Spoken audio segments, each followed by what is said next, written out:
Assalamualaikum warahmatullahi wabarakatuh. Halo, perkenalkan nama saya Salsabila Putri Wijaya dari mahasiswa D4 Fisioterapi semester 5. Di sini saya akan menjelaskan tentang penyakit asma. Berikut materinya. Nah, yang pertama, jadi di sini saya akan menjelaskan tentang definisi dari asma. Apa sih definisi dari asma? Jadi, asma adalah gangguan inflamasi pada saluran jalan napas yang hiperreaktivitas terjadi secara berulang disertai dengan batuk, sesak napas, dan menghik. Yang kedua, kita akan membahas tentang penyebab dari penyakit asma. Kalau kita tadi udah tahu nih definisi dari penyakit asma, sekarang kita harus tahu penyebab dari penyakit tersebut. Jadi, penyebab pada penyakit asma adalah peradangan utama pada asma melibatkan beberapa jenis sel dan mediator. Salah satunya faktor genetik, misalnya respons sitokin, dan paparan lingkungan seperti alergi, polusi, infeksi, dan stres. Yang ketiga, kita harus tahu juga nih faktor risiko dari penyakit asma. Apa aja ya? Jadi, yang pertama adalah genetik. Jadi, genetik ini seperti atopi atau alergi pada bronkus. Yang kedua yaitu alergi. Yang ketiga adalah gaya hidup. Yang keempat adalah infeksi pernapasan. Yang kelima adalah hiperaktivitas pada bronkus. Selanjutnya kita akan membahas gejala yang timbul pada penyakit asma. Nah, apa saja sih gejala yang timbul pada penyakit asma? Yang pertama adalah dyspnea atau sesak napas. Yang kedua adalah batuk. Yang terakhir adalah mengi.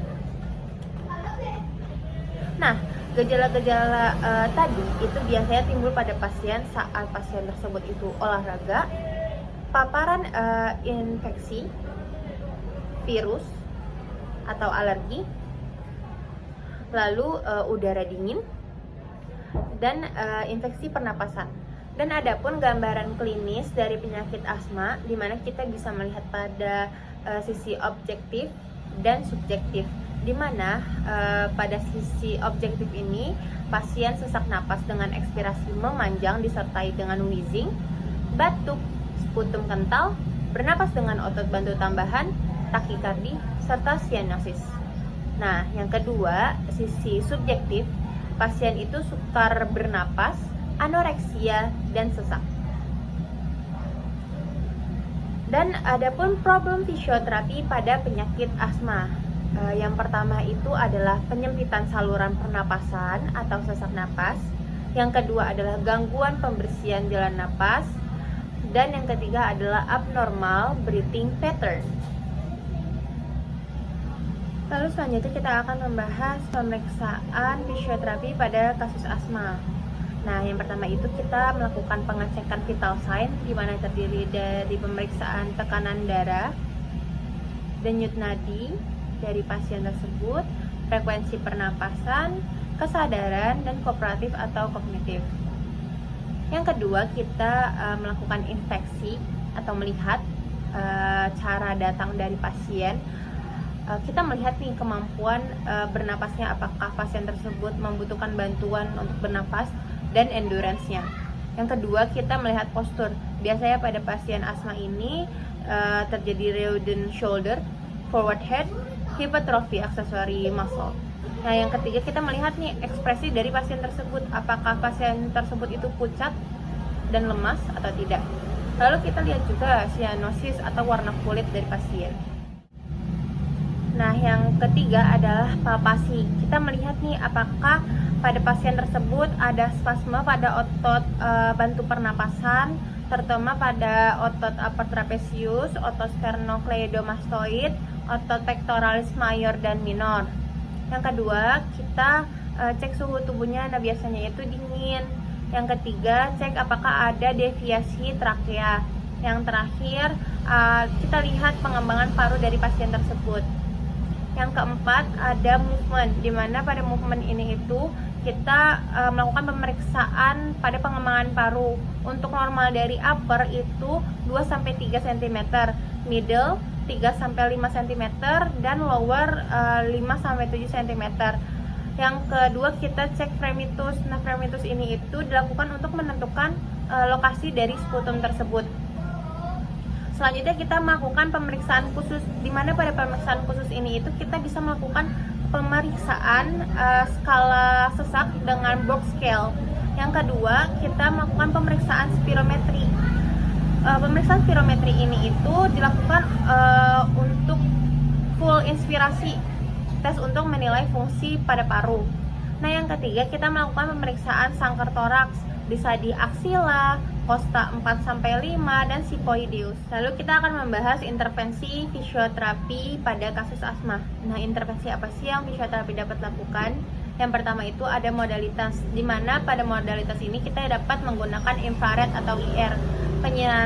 Penyinarannya ini tegak lurus pada area yang akan dilakukan infrared seperti punggung, dada, otot sternocleidomastoid, otot pectoralis mayor dan minor. Untuk jarak dari alat tersebut ke tubuh itu 35-45 cm dengan waktu 10-15 menit. Lalu yang kedua, kita dapat menggunakan alat jet nebulizer seperti oksigen. Nah, itu fungsinya untuk mengencerkan sputum atau dahak pada paru pada pasien tersebut. Untuk dosisnya dapat dilakukan frekuensi 1 kali sehari. Nah, itu pun tergantung dari kondisi dari pasien tersebut. Lalu intensitasnya itu fluticasone 100-250. Untuk waktunya dapat dilakukan 10-15 menit, dan untuk tipe dari jet nebulizer ini adalah bronchodilator. Yang kedua, kita dapat melakukan huffing dan coughing exercise, di mana exercise ini itu dapat membantu mengeluarkan sputum yang ada di paru-paru pasien sehingga dapat membuka jalan napas dari pasien tersebut. Nah, bagaimana sih cara kita melakukan huffing pada pasien? Nah, kalau huffing ini itu prosedurnya itu dilakukan dengan fisioterapi meminta pasien untuk tarik napas perlahan, lalu nafas tersebut ditahan selama 3 detik saja. Untuk mengontrol nafas, mempersiapkan melakukan batuk huff secara efektif. Seperti ini, tarik nafas, tahan 3 detik, batuk lagi. Ya, seperti itu. Nah, yang kedua ada coughing. Gimana sih cara kita melakukan coughing? Jadi prosedur untuk melakukan coughing yaitu dengan fisioterapi menginstruksikan kepada pasien untuk inspirasi dan kemudian tahan napas beberapa detik, bisa 3-5 detik, lalu pasien batuk 2 kali. Yang pertama, tarik napas, tahan selama 3 detik, lalu batukkan 2 kali. Ya. Yang ketiga, kita dapat melakukan breathing exercise, di mana breathing exercise ini dapat mengurangi sesak pada pasien. Yang pertama itu kita bisa melakukan deep breathing. Nah, deep breathing ini dilakukan dengan fisioterapi, meminta pasien untuk tarik napas melalui hidungnya, lalu tahan selama 2 detik, kemudian hembuskan lewat mulut. Nah, dilakukan dengan repetisi 4-5 kali. Pasien duduk, lalu agak menunduk, lalu minta pasien untuk tarik napas, dan tahan 2 detik, lalu hembuskan. Ya, seperti itu. Yang kedua yaitu pursed lip breathing, di mana pada PLB ini itu fisioterapi bisa menggunakan tisu, lalu minta pasien untuk tarik napas dalam dan kemudian hembuskan seperti meniup lilin. Nah, repetisinya itu 4-5 kali. Mana pursed breathing kita bisa menyediakan tisu, lalu nanti kita meminta pasien untuk tarik napas dan hembuskan sampai tisunya bergerak seperti ini. Tarik napas, tiup seperti meniup lilin. Yang keempat, kita bisa melakukan arm exercise ringan, di mana pada arm exercise ringan ini kita melakukan gerakan seluruh anggota tubuh dari pasien, dari kepala, tangan, kaki, diikuti dengan napas ringan. Untuk repetisinya 8-10 kali.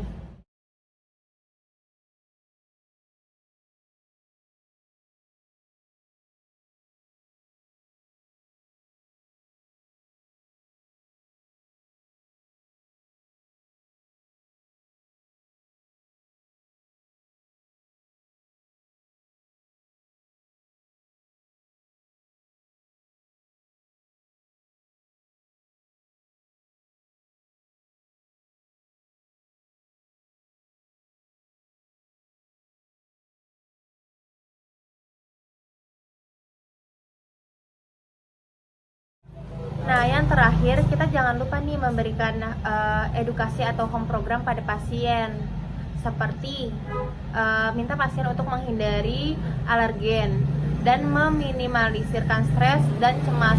Karena yang kita tahu, stres dan cemas itu dapat menimbulkan kekambuhan asma pada pasien. Yang kedua, minta pasien untuk melakukan self stretching di rumah. Yang ketiga, bisa pasien melakukan walking, jogging, swimming, dan cycling. Tetapi tidak boleh yang berat-berat, karena jika pasien tersebut lelah akan menimbulkan asma. Yang keempat, lakukan breathing control saat munculnya sesak pada pasien. Ya, mungkin sekian materi asma pada kali ini. Mohon maaf bila ada kurangnya. Wassalamualaikum warahmatullahi wabarakatuh. Bye-bye.